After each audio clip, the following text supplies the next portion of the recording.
thiêng liêm chi tung na puaya arami kria hoi dot na nan rak phan chiao na mo lung lom le mit mai pan te in hi thi du na poi sum loya arami sum tu nan di la lom pi chiao na si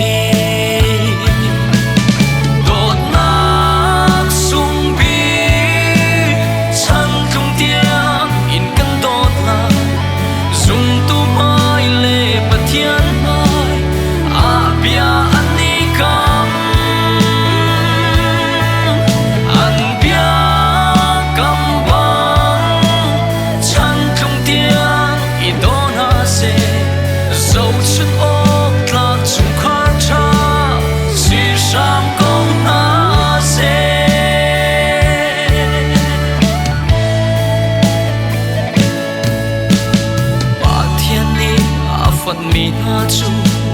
ho mani an chen lok sin lo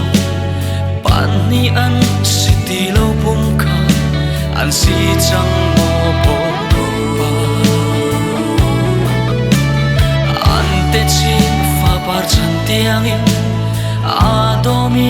in chung khar nuama ser na lo na thot chua vial te run thak zum sal ko na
phần mi na chu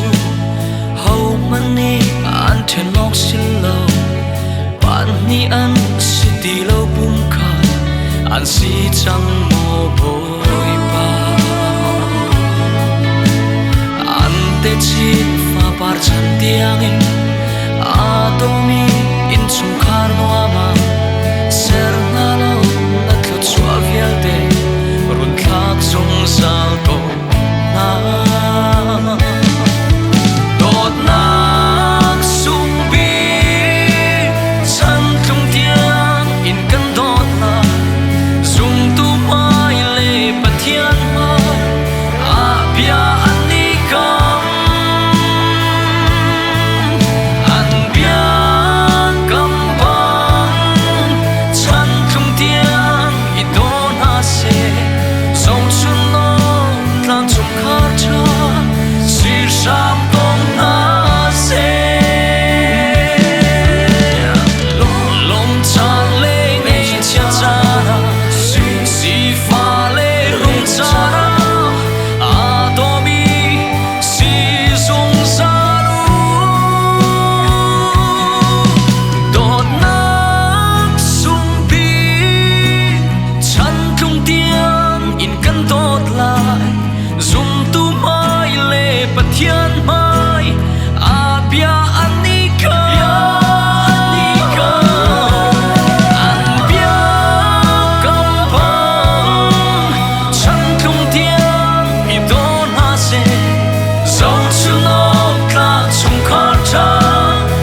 sớm có